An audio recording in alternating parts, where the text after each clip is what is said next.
వెనకటికి ఎవడో పనిమంతుడంట పందిరేస్తే కుక్కతోక కలిగి కూలిపోయిందంట. ఇవాళ కాళేశ్వరం పరిస్థితి గట్లుంది.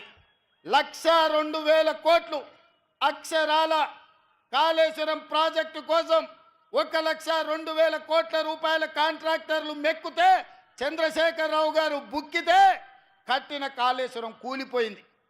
ఈ వేదిక మీద నుంచి చంద్రశేఖరరావు గారిని అడుగుతున్నా, చూపిస్తున్నా.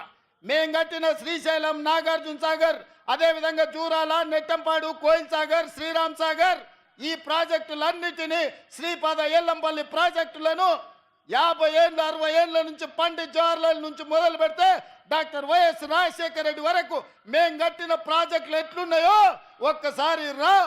నువ్వు కట్టిన కాళేశ్వరం ఎట్లుందో, కుప్ప ఎట్లా కూలిపోయిందో ఇవాళ లెక్కలు తీతా మా చంద్రశేఖరరావు గారు అని నేను అడుగుతున్నా. ఆయన ఇంట్లో వండుకున్నాడు, ఓ ఇద్దరిని ఊరి మీదకి వదిలేడు. ఊర్లలో అప్పుడప్పుడు బయలుదేయడానికి మైసమ్మకు మనం ఇడిచిపెడుతుంటాం, తెలుసు కదా. గ్రామాలలో మనం మైసమ్మకి ఇడిచిపెడుతుంటాం పోతులను. అవి ఊరి మీద పడతాయి, మేస్తాయి, ఎక్కడ పడితే అక్కడ తిరుగుతాయి. అచ్చం అట్లనే మాట్లాడుతున్నారు ఇద్దరు, అచ్చోసిన ఆంబోతుల్లాగా. ఏం మాట్లాడుతున్నారో వాళ్ళకి తెలుస్తలే. 10 ఏళ్ళు వాళ్ళు చేసింది ఏంది, 10 నెలల మనం చేసింది ఏందో చర్చ చేద్దామంటే రారు. రాళ్ళు ఇసురుతారు, పోయి చెట్లలో దాచుకుంటారు. రావాయి అన్నట్టు ఇక చూసినావా నన్ను గిల్లుతున్నాడు గిచ్చుతున్నాడు అని అంటారు ఇద్దరికిద్దరు. అందుకే ఇవాళ 10 నెలల్లో మనం సాధించిన విజయాలు సంవత్సరం పూర్తి చేసుకుంటున్న సందర్భంలో మనం ఇవాళ చర్చించుకుంటాం. ప్రధానంగా రైతులకు కనీస మద్దతు ధర ఇవ్వడమే కాదు, ఇవాళ ఈ పంట 66 లక్షల ఎకరాలల్లా 1,53,00,000 మెట్రిక్ టన్నుల వడ్లు పండించి ఉమ్మడి 23 జిల్లాలలో ఉమ్మడి ఆంధ్రప్రదేశ్లో కూడా ఇంత వడ్లు ఎప్పుడు పండలేదు. ఇది చరిత్ర, ఇది ఒక గొప్ప రికార్డు.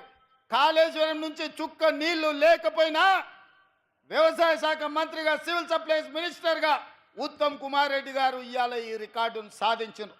నేను అడుగుతున్న కేసీఆర్ను, కాళేశ్వరం లేకపోయినా శ్రీపాద ఎల్లంపల్లి, శ్రీరామ్ సాగరో, జూరాలనో లేకపోతే మంజిరానో, సింగూరు ప్రాజెక్టుల కింద ఇవాళ ఈ ప్రాజెక్టులు మేము కడితే 1,53,00,000 మెట్రిక్ టన్నుల వడ్లు పండించినాం. కనీస మద్దతు ధర ఇచ్చి కొనుడు కాదు, 500 రూపాయల బోనస్ ఇచ్చినాం. ఈ పెద్దపల్లి రైతాంగాన్ని నేను అడుగుతున్నా, మీ ఖాతాల్లో నిధులు పడలేదా? ఆనాడు ఐకేపీ సెంటర్లు తెరవమంటే చంద్రశేఖరరావు గారు, ఇది ప్రభుత్వం వ్యాపారం చేయదు, ప్రభుత్వం వ్యాపార సంస్థ కాదు, ఇప్పటి నుంచి మేము కొనం, ఊరేసుకుంటే మీరు ఊరేసుకున్నట్టే, మీకు మాకు సంబంధం లేదని తెగబడి తెగించి ఆనాడు చంద్రశేఖరరావు చెప్తే ఇవాళ నేను చెప్పిన ఇందిరమ్మ రాజ్యం చెప్పింది, మీరు ఒట్లు పండించండి, సన్నాలు పండించండి, కనీస మద్దతు ధరతో పాటు 500 రూపాయల బోనస్ ఇస్తాం, పండించండి అన్నాం. 5 రోజుల్లో మీ ఖాతాల మద్దతు ధరతో పాటు బోనస్ మీ ఖాతాలలో పడతలేదా? రైతాంగమా, మీరు ఆలోచన చెయ్యండి. వారు ఎగ్గొట్టిన రైతు బంధు ముఖ్యమంత్రి అయిన ఎంబడే 7,625 కోట్ల రూపాయలు మా ప్రభుత్వం వచ్చిన మొదటి విడతలోనే 7,625 కోట్లు రైతు బంధు మీ ఖాతాలు వేసింది మా ప్రభుత్వం, మన ప్రభుత్వం కాదా?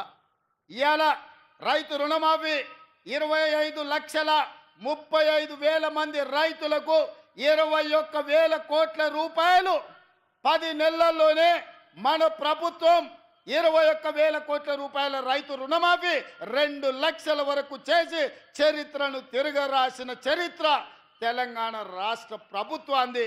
నేను సూటిగా సవాలు విసురుతున్నా, ఏ రాష్ట్రమైనా, ఏ ముఖ్యమంత్రి అయినా, ఈ దేశ ప్రధానమంత్రి నరేంద్ర మోడీ అయినా నేను సవాలు విసురుతున్నా, నీ గుజరాత్ రాష్ట్రంలో రైతుకు రుణమాఫీ చేసినవా? ఒకవేళ చేస్తే ఎంతో చేసినావు లెక్కలు దిగి. మొదటి సంవత్సరంలో 25,35,000 రైతులకు 21,000 కోట్ల రూపాయలు రైతు రుణమాఫీ చేసి ఈ దేశ చరిత్రనే తిరగరాసిన చరిత్ర తెలంగాణ రాష్ట్ర ప్రభుత్వాన్ని. నేను సవాలు విసురుతున్నా, ఎవరు చర్చకు వస్తారో రాండి. అదేవిధంగా ఆడబిడ్డలు, మా కొండా సురేఖ, మా సీతక్క లేరు, మహిళలు, డ్వాక్రా సంఘాలు, స్వయం సహాయక బృందాలు, వాళ్ళని 10 సంవత్సరాలు రాసి రంపాన పెట్టారు. వాళ్ళని కనీసం మర్యాద కూడా ఇయ్యలే, వాళ్ళు ఎట్లున్నారో చూడలే. ఆడబిడ్డల అవమానంతో కుంగిపోతుంటే సోనియమ్మ నాయకత్వంలో మన ప్రభుత్వం వచ్చిన తర్వాత స్వయం సహాయక సంఘాలను అన్నిటిని కూడా పునరుద్ధరించినాం. నేను నడుచుకుంటూ పోతే వేలాది మంది మా అక్కలు మా ఆడబిడ్డలు వెనకాల ఉండి చప్పట్లు కొడుతుంటే వాళ్ళ కళ్ళల్లో ఆనందం చూస్తుంటే నాకు కడుపు నిండిపోయింది. రాత్రికి భోజనం చేయాల్సిన అవసరం కూడా లేనంత సంతోషం కలిగింది. ఎందుకంటే ఆడబిడ్డల కళ్ళల్లో ఆ సంతోషం చాలా సంవత్సరాల తర్వాత నా కళ్ళకు కనిపించింది. ఎందుకంటే ఇవాళ 67 లక్షల మంది స్వయం సహాయక సంఘాలు ఉన్నాయి. జీరో వడ్డీ ఇవ్వడమే కాదు, వాళ్ళని 1 కోటి మంది సభ్యులుగా మార్చి 1 కోటి మంది ఆడబిడ్డల్ని కోటీశ్వరులను చెయ్యాలని కంకణం కట్టుకున్నాం. తప్పకుండా 10 సంవత్సరాలలో ప్రతి ఆడబిడ్డను కోటీశ్వరాలు చేసి తీర్చే బాధ్యత మాది. ఆనాడు ఆడబిడ్డలు